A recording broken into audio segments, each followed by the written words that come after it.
Okay, guys, so this is going to be the last lecture on intellectual virtue that I'll be doing for the semester, and I will be focusing on intellectual courage and providing a little bit more insight and hence more depth, hopefully, to your understanding of what it is that intellectual courage refers to.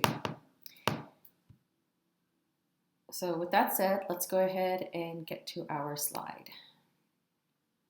All right, so the title of this slide might be a little bit cut off, but as you can see, we are focusing on intellectual courage, just as I said verbally. You might have gotten some definition in the, or a definition in the intellectual virtue module that you did during Unit 1, but I want you to use this one from now on, or for the remainder of the semester. It says that intellectual courage is awareness of the need and ability to face and express ideas, thinking perceived or thinking perceived as threatening or harmful. So all of the words in this definition are necessary parts of the definition. One thing that I keep stressing to students is to make sure that when you're trying to remember or internalize a definition, is you don't want to take out too much, like trying to get the gist, because what I am giving you is the gist. And if you take out, for example, threatening or harmful, then you're not really completely conveying to me that you know what the word intellectual courage applies to. So it has to be about something that is threatening or harmful. What kinds of things? Well, ideas or thinking, a point of view, argument, logic, not something like another country or someone with strong muscles who looks menacing in the alleyway. So very important to keep that in mind. Remember that I've talked about how a lot of the words, or all of the words, or half of the words in the names for the intellectual virtues that we've been focusing on are words that you're familiar with and have probably used yourself. Humility, humble, courage, courageous, empathetic, and perseverant. But remember, we're using them in an intellectual context, in the context that has to do with thinking, learning, understanding, and other things like applying concepts or theories, analyzing arguments, points of view, or concepts, interpreting things. So stuff like that. Okay, so now to elaborate a bit, just as we can speak of two dimensions for intellectual empathy, there are two dimensions when it comes to intellectual courage, and they are hinted at within the main definition itself. Here you see ability to face, right, ideas or thinking perceived as threatening or harmful, but also to express ideas that are thinking that are perceived as threatening or harmful. So dimension one that I pulled out from the main definition is willing oneself to fairly encounter ideas or thinking perceived as dangerous in some way. Dimension two, willing oneself to share one's own ideas or thinking with others despite any fears or anxieties. Both dimensions involve working through any self or group created fears or anxieties to encounter or share ideas thinking perceived as, and here I wanted to put as dangerous or threatening or harmful in some way. And really, I'll probably redo this video, but I wanted to take out, I wanted to replace here ideas or thinking perceived as dangerous in some way. And then this is where I meant to use the words fear or anxiety. So both of them, obviously, as I just stated, working through any self or group created fears or anxieties to encounter or sharing thinking or ideas perceived as threatening or harmful. So the new bit of information, some of you might be thinking, isn't she just repeating herself here? No, I'm elaborating on, I'm expanding. Now I'm bringing in where might these ideas that another idea or way of thinking is dangerous or harmful or threatening. Well, it could be created with the self, in other words, self-created fears or anxieties, internally created, or it could be those that are created within our psychology, but by external factors, or primarily by external factors. Now, we're not going to get into the whole notion, and like the metaphysics of free will or the metaphysics of causality. I know you might be wondering about some of the claims, but we're just kind of going with a common sense idea. And I think you know the common sense way that I'm talking about self-created fears or group-created fears or anxiety. So, for example, some people belong to religions well, there'll be like, oh, don't watch mainstream TV shows, don't watch mainstream movies, don't read mainstream books, and they might say read only, Christian books or only Christian movies and stuff like that. And so it could be that the group to which the person who's Christian belongs to perceives that there is some threat or danger or harm, and maybe a teenager does, for example. Well, that's because they were born into or chose to belong to a group, but I'm thinking of a teenager in particular who doesn't have a choice about which family they're born into, and then their family as a group unit who belongs to a larger group of Christians will then say, well, this is dangerous, don't follow this. So it's a group created fear that then becomes personalized or internalized. So that's just an example. I just chose religion and Christianity because that is the one that most of us are familiar with.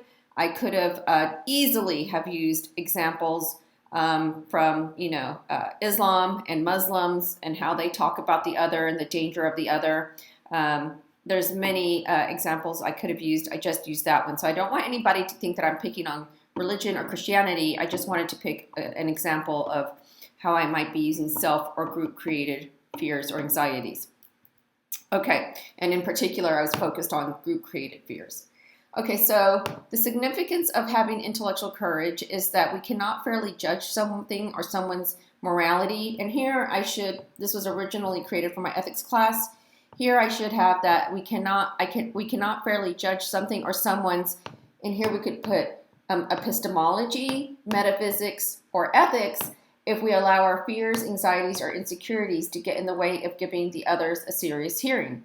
So think about how this might apply to, like there's a chapter in your book which you can read on your own. I think you have access to the SMART book for like 3 months to 6 months. So if you're interested in that, if the semester's over, you can talk to the publisher or do a FAQ. You can still, I think you can create your own personalized book link outside of Blackboard and maybe use the ebook. But there's a chapter on God, and so there's arguments for or against, the existence of God. Think about how it might take intellectual courage for someone who believes in God, like a Muslim, to read arguments that provide really sound, valid logic that the word God does not refer to anything real.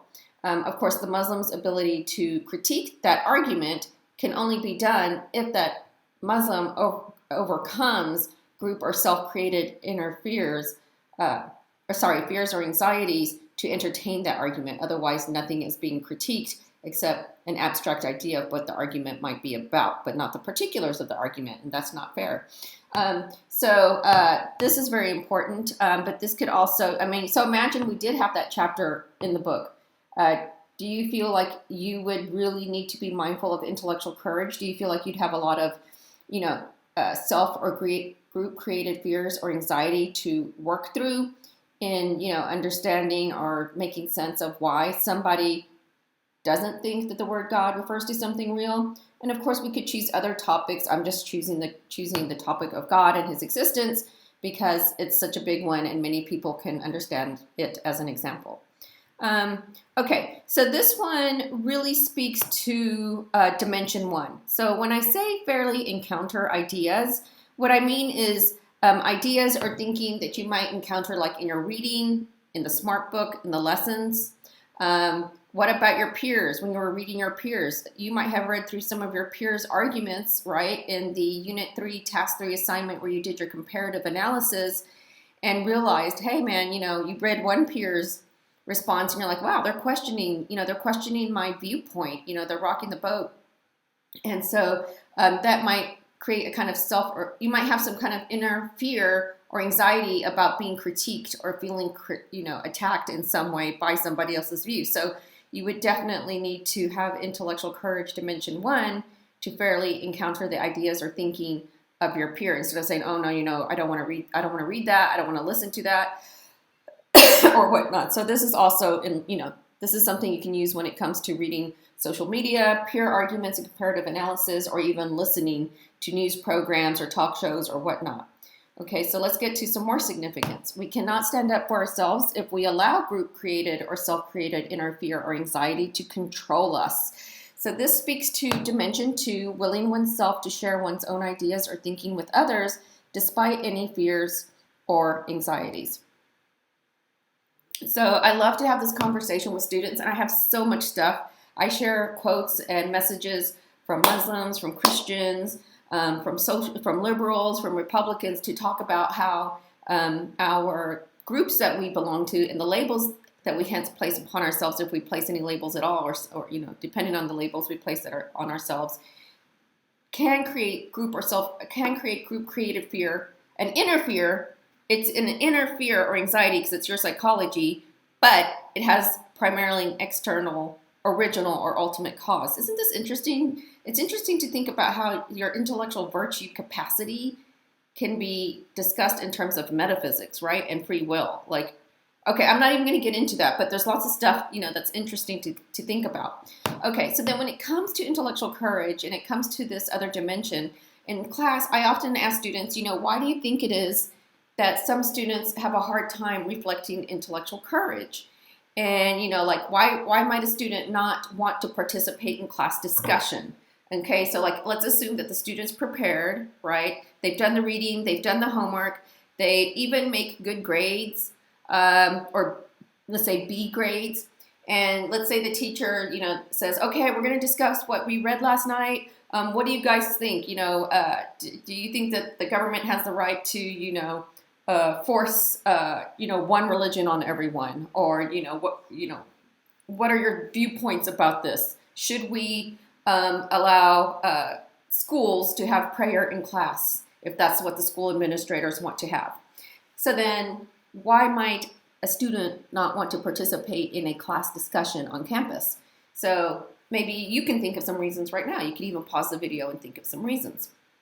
So what often comes up is students will say things, well, I don't want to offend somebody, which is nice because you're showing that you're caring and you're trying to be respectful and thoughtful.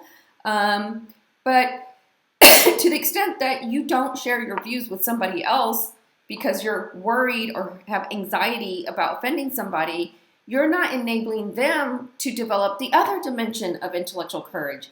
In other words, you're not giving them the opportunity to encounter ideas or viewpoints perceived as threatening or harmful in some way. So it's really interesting to think about how our expressing dimension 2 can allow and empower someone to express dimension 1. Now, that said, that doesn't mean that you should just be like a bully, or, horrible or mean, or use nasty language, or, use racist language, or use derogative language, or use misogynistic language.